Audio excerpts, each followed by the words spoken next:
Welcome to the ArmaniTalks YouTube channel. I'm your host, ArmaniTalks. In this channel, I'm covering communication skills for you to level up your way with words, become much more articulate. In today's episode, we're going to be entering the land of emotional intelligence, and I'm going to be talking about how to be a shoulder to cry on. A couple of years back, actually, now that I think about it, it's been over a decade. There was this one time when there was a very tragic accident that happened when I was in college, and it ended up killing a couple of people that I knew. Afterwards, this accident became local news, national news, and even international news. My phone started to blow up with different people asking me if the news was true. And unfortunately, I had to tell them, yes, it was. And there was this one girl, I recall, constantly hitting me up. Her name was Stephanie. Now, with Stephanie, there was a little bit of a backstory with her. I couldn't stand Stephanie. I found her very annoying because 3 weeks prior to this car accident, what happened was I was trying to play a prank on, let's say, one of my other fraternity brothers called Matt. And with Matt, I'm like to some of the other guys, hey, dude, we're going to tell Stephanie, who's this really heavy girl, by the way. She would always flirt with us, the fraternity brothers, but she was not attractive by any means, with all due respect. I was like to the other fraternity guys, hey, we're going to play a prank on Matt. We're going to tell Stephanie that hey, Matt wants you to be his little. So in fraternities, there's a big brother, little brother, etc. And at this point, there was this cool thing that was happening where a lot of fraternity guys were adopting sorority littles. So we're like to Stephanie, hey, Matt wants you to be his little. So I do this prank on Stephanie. Stephanie runs up to Matt and she's like, I can't believe you want me to be your little. And here's the thing with Matt. He is super blunt. He's like, I would never want you to be my little. You just are not my type. I just don't want you to be my little. But you know what? And he looks right at me. He's like, you should be Armani's little. So Stephanie comes to me and she has these glowing eyes. She's like, Armani, can I please be your little? I'm like, man, no, I don't think you should. She's like, please, it'll be worth so much for me. I'm like, no, I really don't think you should. But at this point, she starts telling everyone that I adopted her as my little, and my prank backfired.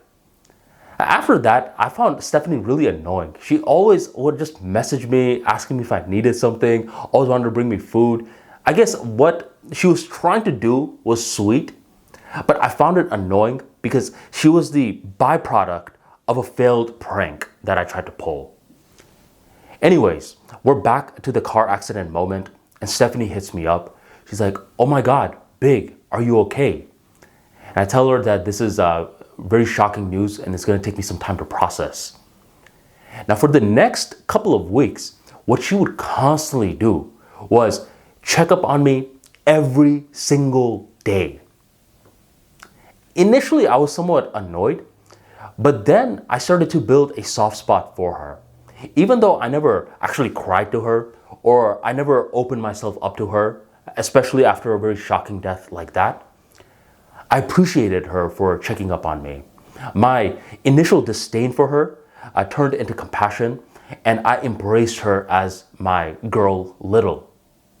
And that's when I realized that whenever we are trying to be a shoulder to cry on, I think what happens, especially if you're normally a really bad shoulder to cry on, I think I'm a really bad person with that, where if someone is crying to me due to the death of their pet or a family member, I actually have no clue what to do. I'm just sitting there like, bro, man, like, that sucks, dude.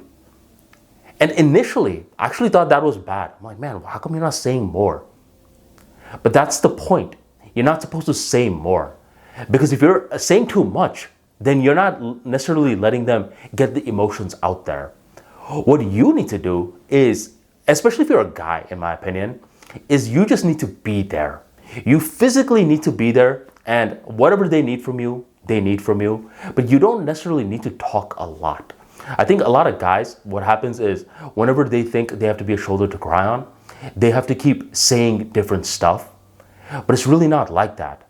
just like Stephanie would just keep checking up on me. She would keep being present, present, present. And as the time passed and I had healed, I perceived that whole moment as her trying to be a shoulder to cry on for me. That's the same thing that happens with just showing up. So to be a shoulder to cry on, you just gotta check in, enter their world, and show up multiple times until they are somewhat healed. And after the moment has passed, they will remember you as the guy that was there for them when their world was collapsing before their very eyes.